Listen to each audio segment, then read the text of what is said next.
warahmatullahi wabarakatuh. Selamat pagi Bapak dan Ibu sekalian. Rapat hari ini kita laksanakan sebagai langkah krusial dalam mengawal program strategis nasional di Desa Durian Rukun. Kita tidak ingin redistribusi tanah ini hanya menjadi formalitas bagi-bagi kertas sertifikat, melainkan harus menjadi momentum transformasi ekonomi desa. Fokus kita adalah memastikan objek tanah ex-HGU ini jatuh ke tangan yang tepat secara hukum dan tepat secara manfaat. Diskusi kita akan terbagi dalam sesi kebijakan teknis hingga penanganan potensi konflik. Selanjutnya akan lanjut ke Kepala Kantor BPN.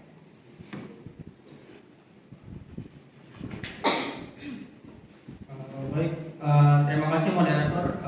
Di sini saya sebagai Kepala Kantor Wilayah Provinsi Kakak di sebelah saya ada kasih penataan yaitu Muhammad Farid Nabil dan moderator yaitu Aulia Ekawati. Rekan-rekan sekalian, redistribusi tanah ini adalah amanat konstitusi untuk memperkecil jurang ketimpangan penguasaan lahan. Berdasarkan Perpres nomor 62 tahun 2023, negara hadir untuk menata ulang aset yang terlantar atau sudah habis masa haknya. Namun, tantangan terbesarnya adalah akurasinya. Saya tidak ingin ada penumpang gelap dalam daftar penerima.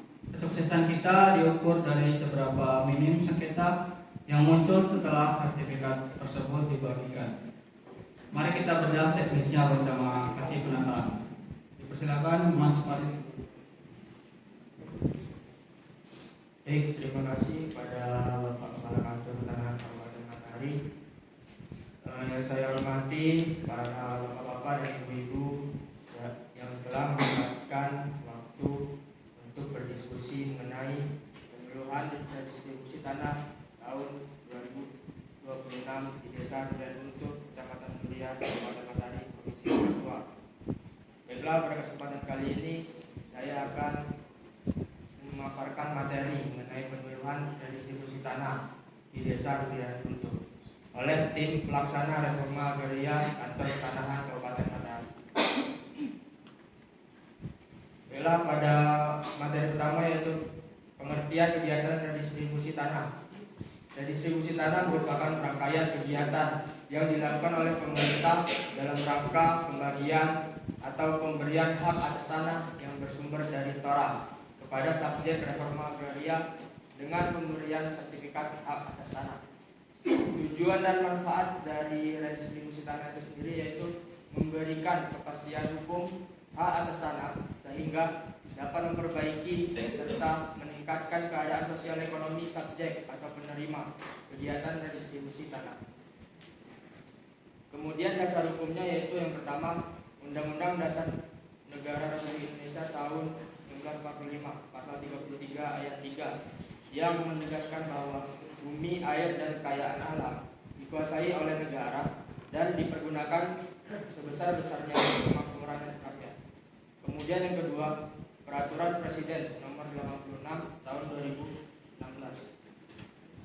Kemudian yang ketiga, Undang-Undang nomor 5 tahun 1960 mengenai dasar pengaturan kepemilikan dan hak atas tanah di Indonesia. Kemudian yang keempat, Peraturan Menteri ATR BPN nomor 19 tahun 2021.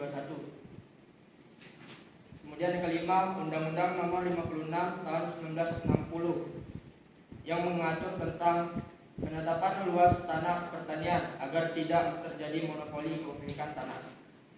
Kemudian terakhir yaitu Peraturan Presiden nomor 62 tahun 2023.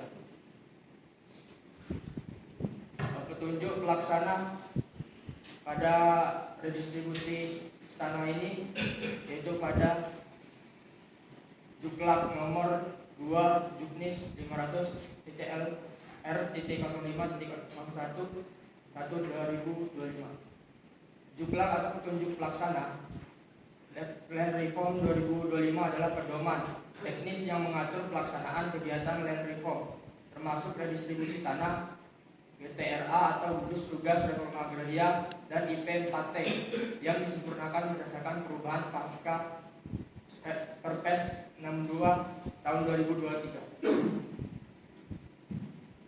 Kemudian dasar pelaksanaan ini yaitu dilaksanakan berdasarkan keberadaan dan status hukum dari tanah-tanah yang telah kembali kepada negara atau telah ditetapkan sebagai tanah negara yang dapat didayagunakan untuk kepentingan reforma agraria.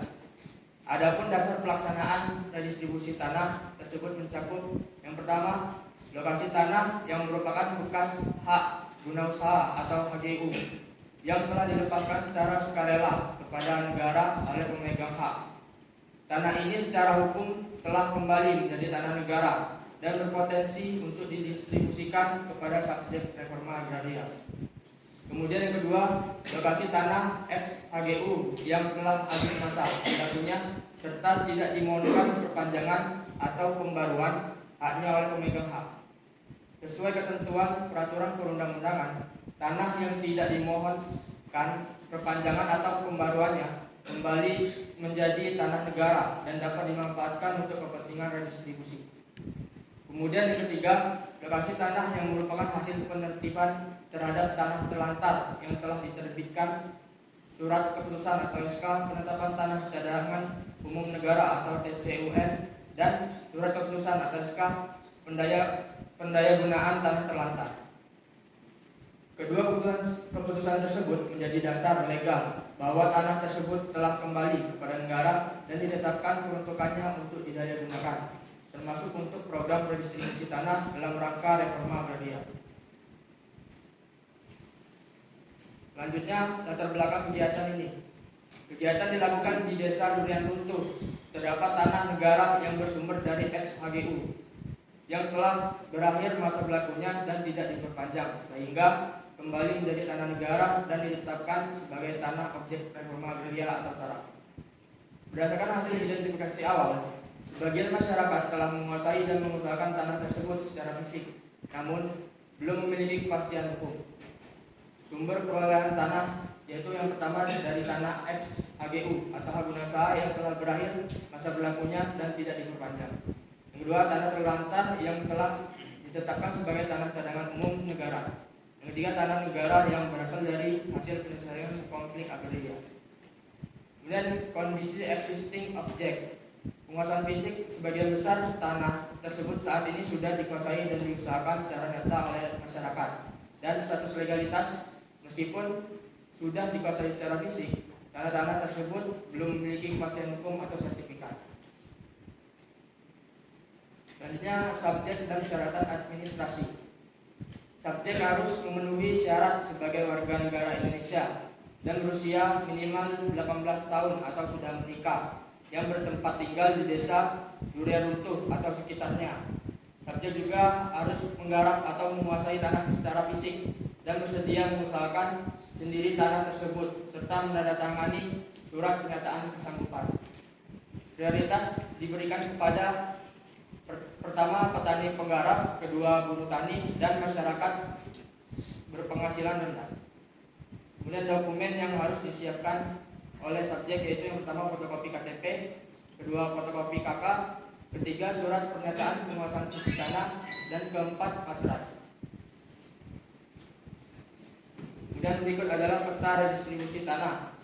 Terdapat dua peta, yang pertama yaitu peta bidang tanah di Desa Durian Runtuh yang menunjukkan bahwa peta ini memiliki bentuk bidang masing-masing dan berbeda, dan juga peta ini menunjukkan bahwa berapa bidang atau jumlah bidang yang akan dilakukan redistribusi tanah.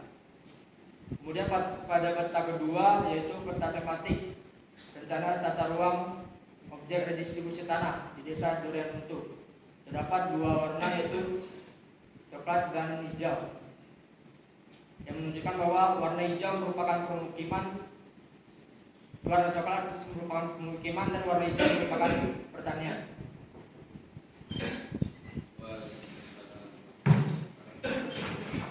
Selanjutnya kewajiban penanaman.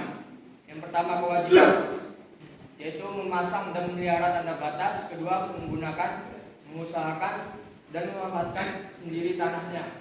Yang ketiga, menaati ketentuan penggunaan dan pemanfaatan tanah sesuai sifat dan tujuan pemberian hak serta rencana tata ruang. Kemudian larangan. Yang pertama, subjek tidak boleh menelantarkan tanah. Yang kedua, mengalihkan hak atau mengalihfungsikan tanah tanpa melalui izin kepala kantor Badan Pertanahan Nasional setempat. Dan berikut adalah sertifikat dari hak milik yang memiliki petunjuk bahwa sertifikat hak milik ini tidak dapat dialihkan baik sebagian atau seluruhnya kecuali kepada pihak yang memenuhi persyaratan dengan izin dari kepala kantor pertanahan atau merupakan jaminan yang digunakan untuk pelunasan pinjaman kepada lembaga keuangan. Selanjutnya, komitmen seorang subjek. Yang pertama, inventarisasi dan identifikasi. Pengukuran dan pemetaan dimulai pada awal April 2026. Yang kedua, masyarakat penerima sudah harus mengumpulkan fotokopi KTP dan KK dan menandatangani formulir sejak awal bulan Mei 2026 saat kegiatan inventarisasi dan pengukuran berlangsung. Yang ketiga, sesuai fakta integritas pelaksanaan program prioritas nasional tahun 2026 pada Raperda ATR BPN Provinsi Matahari tanggal 6 April bawah 2026. Penerbitan SHAT redistribusi tanah selesai paling lambat November 2026. Selanjutnya yang terakhir yaitu tahapan kegiatan redistribusi tanah. Yang pertama pada bulan April hingga Mei. Tahapan kegiatan utama yaitu persiapan dan pendataan. Aktivitasnya itu penetapan lokasi dan menghasilkan kesadaran masyarakat dan data awal subjek atau objek. Kemudian aktivitas kedua yaitu penyuluhan kepada masyarakat. Aktivitas ketiga yaitu inventarisasi dan identifikasi subjek atau objek yang menghasilkan batas tanah yang jelas dan peta bidang. Kemudian pada bulan Mei hingga Juli, tahapan kegiatan utamanya yaitu teknis lapangan dengan detail aktivitas pengukuran bidang tanah dan pemetaan batas-batas tanah. Dengan output utama, keputusan resmi penerima dan luas tanah. Kemudian pada bulan Agustus hingga September, tahapan kegiatan utama yaitu sidang dan penetapan. Dalam aktivitasnya, sidang panitia pertimbangan land reform dan output utama yaitu penyerahan sertifikat hak milik.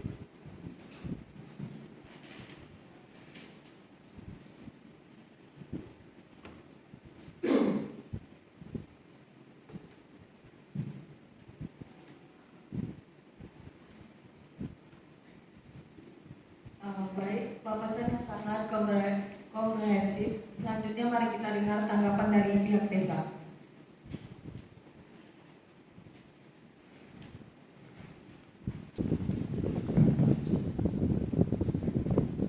Baik, terima kasih atas kesempatannya.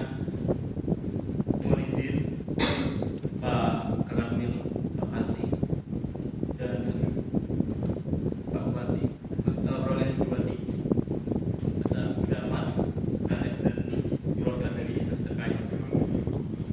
Oke, terkait dengan diskusi tanah di desa Deluntung ini Pak, sebenarnya kan dinamika dalam itu sangat tinggi ya.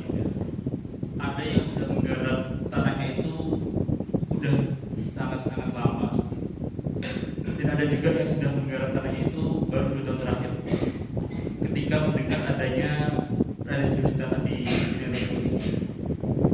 Nah, pertanyaan saya, bagaimana kita bisa membedakan prioritas antara penggarap lama dan penggarap baru yang baru datang ketika mendengar adanya tanah di Indonesia di Deluntung ini?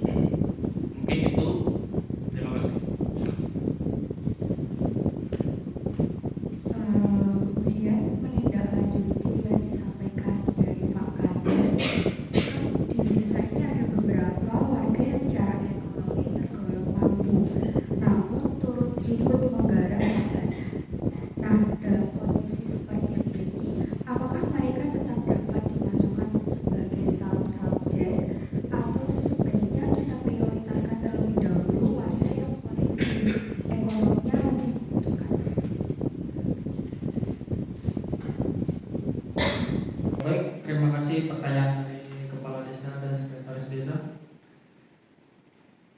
pertanyaannya sangat baik dan realistis sekali dengan kondisi di lapangan. Kita memang sudah memiliki kriteria subjek reforma agraria yang menjadi pedoman utama kami. Prioritas pertama yaitu diberikan kepada penggarap yang benar-benar tidak memiliki tanah sama sekali atau hanya memiliki tanah kurang dari 0,5 hektar. Yang kita kategorikan sebagai petani guren. Mereka inilah yang menjadi sasaran utama program ini karena tujuan reforma agraria adalah memperbaiki ketimpangan struktur penguasaan tanah. Untuk warga yang secara ekonomi tergolong mampu, secara normatif mereka itu tetap dipertimbangkan apabila memenuhi syarat secara administratif dan faktual sebagai penggarap aktif. Namun dalam prakteknya sendiri kita akan tetap mengedepankan asas keadilan sosial sehingga masyarakat berpenghasilan rendah tetap menjadi prioritas utama kami.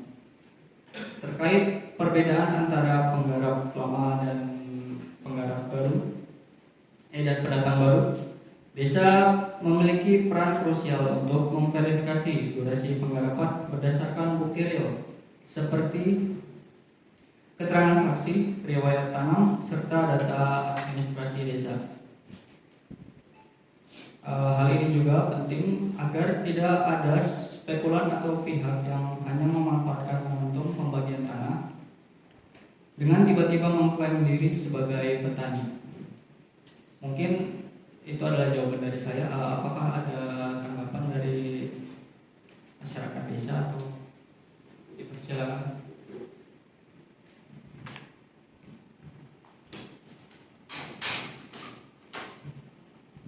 Baik, terima kasih Bapak Kakanwil. Sebelumnya mohon izin, saya sebagai perwakilan dari masyarakat desa ingin menyampaikan keluhan yang benar-benar terjadi di lapangan. Kami sudah mengumpulkan berkas, mengisi formulir, bahkan mengikuti pendataan dengan etiket baik. Namun, yang membuat kami was-was adalah proses setelah data itu naik ke tingkat kecamatan atau kabupaten. Nah, di sini kami ingin meminta kepastian hukum yang jelas, apakah benar mekanisme pengawasan ini benar-benar menjamin bahwa daftar penerima tidak bisa diubah tanpa sepengetahuan masyarakat. Dan jika memang terjadi penyimpangan, kemana kami harus mengadu secara resmi? Apakah ada jaminan nama kami tidak akan digeser oleh orang-orang yang dipegang oleh pihak desa? Terima kasih. Baik, saya akan menjawab pertanyaan dari masyarakat desa. Jadi jaminan itu yang kami berikan adalah sistem transparansi berlapis dan partisipatif. Setelah proses verifikasi awal selesai, daftar calon penerima akan diumumkan secara terbuka dengan ditempel di kantor desa selama 14 hari kalender. Masa pengumuman ini bukan formalitas, melainkan ruang kontrol sosial bagi masyarakat. Apabila ditemukan nama yang tidak dikenal, bukan penggarap aktif, atau diduga sebagai titipan pihak tertentu, masyarakat berhak mengajukan sanggahan secara tertulis. Setiap sanggahan akan ditindaklanjuti melalui klasifikasi lapangan dan pemeriksaan ulang dokumen. Selama proses sanggahan belum selesai, sertifikat atas nama yang disengketakan tidak akan diproses lebih lanjut. Dengan mekanisme ini, tidak ada ruang untuk perubahan data secara sepihak di tingkat kabupaten tanpa sepengetahuan dari masyarakat. Kemudian, apakah ada tanggapan lain untuk hal ini?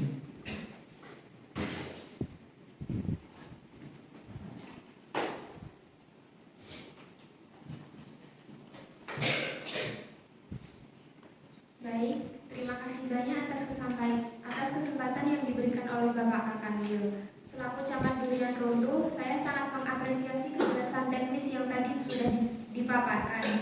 Namun, demi kelancaran di lapangan dan untuk menghindari gesekan antar warga, ada satu hal krusial yang ingin saya mintakan penekanan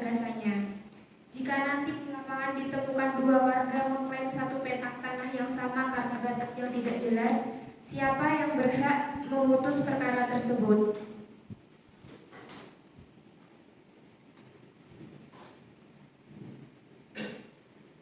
Baik, terima kasih atas pertanyaan dari Mas. Bila saya akan menjawab, yaitu mengenai siapa yang berwenang memutus siapa yang berhak. Jadi, apabila di lapangan ditemukan dua warga mengklaim satu pihak yang sama akibat batas yang tidak jelas atau riwayat penggarapan yang tumpang tindih, maka langkah pertama yang ditempuh adalah mediasi di tingkat desa. Mediasi ini melibatkan perangkat desa dan tokoh masyarakat agar penyelesaian dapat dicapai secara musyawarah. Jika mediasi tidak menghasilkan kesepakatan, maka panitia pertimbangan land reform atau PPL akan turun tangan. PPL yang terdiri dari unsur BPN, pemerintah kabupaten, dan kepolisian akan melakukan pemeriksaan ulang secara menyeluruh, baik dari sisi fisik di lapangan maupun dari sisi administratif, seperti bukti penggarapan, pembayaran pajak, atau keterangan saksi. Keputusan yang diambil bersifat kolektif dan kolegial, artinya diputuskan secara bersama berdasarkan fakta, bukan keputusan sepihak. Mungkin itu jawabannya. Apakah ada pertanyaan lain dari pemerintah kabupaten? Terima kasih atas kesempatannya. Izin Pak Kades dan perangkat desa serta masyarakat. Jadi dalam kegiatan reforma agraria ini pasti akan timbul konflik dalam pembagian lahan. Yang kita tahu dalam kegiatan ini pembagian tanah merupakan tanah eks HGU kan. Nah, tanah eks HGU itu pasti memiliki karakteristik yang berbeda. Ada yang subur dan bebatuan karena posisinya dekat lereng.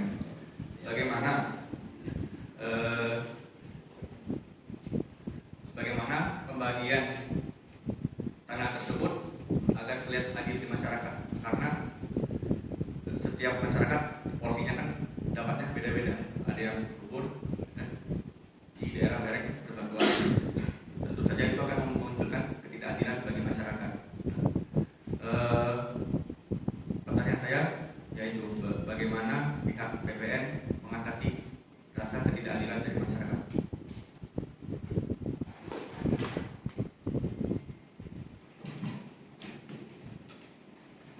Oke, baik. Saya akan menjawab tersebut.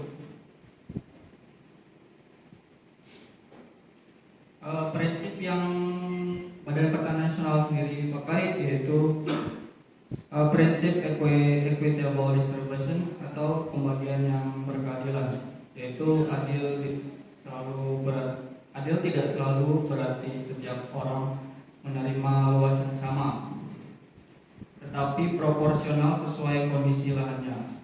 Untuk lahan yang kualitasnya rendah, berbatu atau berada pada kemiringan ekstrim, luasannya dapat disesuaikan lebih besar dibandingkan lahan yang subur atau strategis. Selain itu juga, kompensasi juga diberikan dalam bentuk dukungan akses. Misalnya bantuan bibit unggul lebih banyak, pupuk subsidi atau pendampingan intensif dari Dinas Pertanian. Dengan pendekatan ini, kita berupaya memastikan bahwa setiap penerima tetap memiliki peluang ekonomi yang relatif seimbang, meskipun kondisi fisik lahannya berbeda. Mungkin itu jawaban dari saya. Apakah ada pertanyaan lagi? Baik, terima kasih atas jawaban dari Bapak Kanwil. Namun izinkan saya untuk menyampaikan kondisi real yang terjadi saat ini di lapangan. Saat ini tanah memang ada, tetapi aksesnya sangat terbatas, Pak. Saat musim hujan, jalan berubah menjadi tanah liat yang licin, bahkan hasil panen juga sangat sulit untuk kita angkut. Dan juga kendaraan roda 2 pun sering tidak bisa lewat. Pertanyaan kami sebagai masyarakat desa sangat sederhana namun tetap penting, yaitu setelah sertifikat berada di tangan kami, siapa yang akan bertanggung jawab memastikan akses usaha kami benar-benar dibangun? Apakah sudah ada komitmen anggaran atau waktu pelaksanaan yang jelas? Karena bagi kami kepastian akses sama pentingnya dengan kepastian hukum. Terima kasih.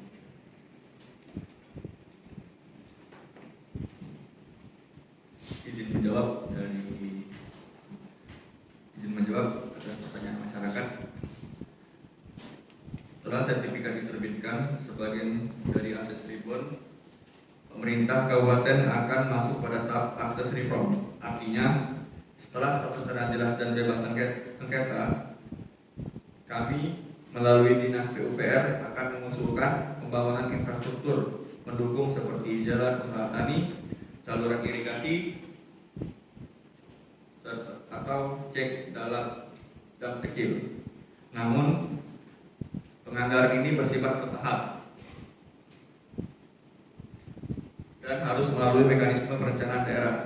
Syarat utamanya adalah kepastian hukum, lahan sudah selesai sehingga pembangunan infrastruktur tidak berisiko dan menimbulkan konflik baru. Dengan sinergi ini, tanah yang telah bersertifikat benar-benar dapat dimanfaatkan secara optimal.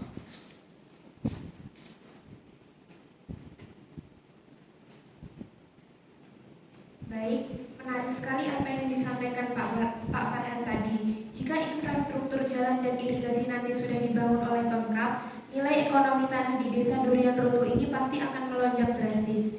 Justru, disinilah kekhawatiran saya muncul sebagai pembina wilayah. Saya khawatir, begitu sertifikat diterima, minggu depannya sudah ada papan tanah ini dijual. Apakah ada sanksi jika warga langsung menjual tanah pemberian negara ini?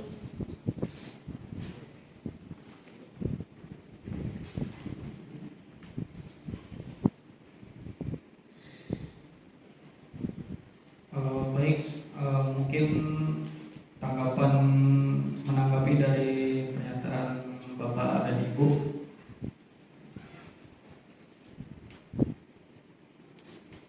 Potensi penjualan cepat setelah sertifikat terbit, yaitu adalah salah satu risiko yang harus kita cegah. Oleh karena itu, dalam sertifikat redistribusi tanah akan dicantumkan catatan khusus berupa larangan pengalihan hak selama 10 tahun sejak diterbitkan. Apabila penerima nekat untuk menjual atau mengalihkan hak tanpa izin dari kepala kantor, maka perbuatan tersebut dapat dinyatakan batal demi hukum. Bahkan untuk negara yang memiliki kewenangan untuk menarik kembali tanah tersebut karena melanggar ketentuan redistribusi. Ketentuan ini dibuat agar tanah benar-benar dikelola dan dimanfaatkan untuk meningkatkan kesejahteraan penerima, bukan untuk diperjualbelikan demi keuntungan sesaat. Mungkin seperti itu. Baik Bapak, saya sebagai perwakilan dari masyarakat ingin menyampaikan hal yang mungkin cukup sensitif namun sangat penting untuk dibicarakan. Dari kami melihat ada pihak-pihak tertentu yang sebenarnya memiliki pekerjaan tetap dan penghasilan yang mencukupi. Namun mereka ikut menggarap tanah ini sekedar hobi atau sebagai tambahan aset. Bahkan ada yang memiliki kedekatan dengan aparat desa. Tentu hal ini sangat riskan dan menurut kami apakah program redistribusi tanah ini benar-benar memprioritaskan petani yang menggantungkan hidupnya pada tanah atau tetap membuka peluang bagi mereka yang secara ekonomi sudah mapan. Dan kami khawatir jika hal ini tidak teratur tegas, tujuan reforma agraria untuk memperbaiki ketimpangan justru tidak tercapai. Jadi jangan sampai program yang seharusnya untuk memperkuat masyarakat kecil malah memperlebar rasa ketidakadilan sosial.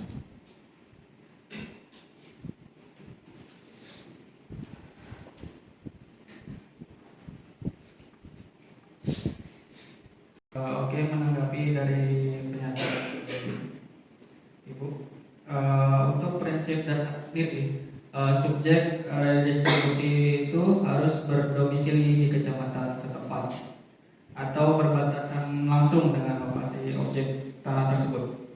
Selain itu, aspek mata pencaharian juga menjadi pertimbangan penting. Jika seseorang memiliki penghasilan tetap yang mencukupi di luar sektor pertanian, seperti pegawai negeri sipil atau pegawai tetap, maka ia tidak termasuk sebagai prioritas utama dari kegiatan redistribusi tanah. Kami akan melakukan verifikasi terhadap profil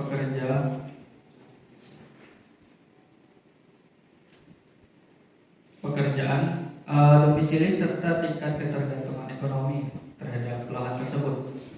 program ini bukan untuk menambah aset bagi yang sudah mapan, tetapi untuk memperkuat basis ekonomi masyarakat yang benar-benar menggantungkan hidupnya pada sektor pertanian.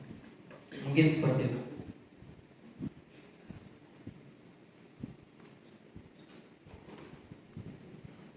Baik, berarti jelas ya. BPN mengurus legalitas, Pemkab mengurus infrastruktur, desa memastikan validitas warga, dan warga harus jujur dalam berdata. Setuju?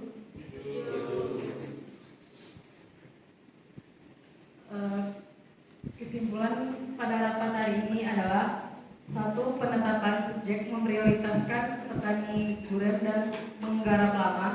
2. Akan dilakukan klasifikasi kesesuaian lahan untuk keadilan luasan. 3. Larangan jual beli selama 10 tahun akan dikawal ketat. 4. Pemkab berkomitmen pada pembangunan dan akses setelah sertifikat terbit. Baik, rapat hari ini memberikan optimisme baru. Terima kasih atas kehadirannya. Selanjutnya kita akan turun ke lapangan untuk pengukuran awal di bulan Mei. Wassalamualaikum warahmatullahi wabarakatuh.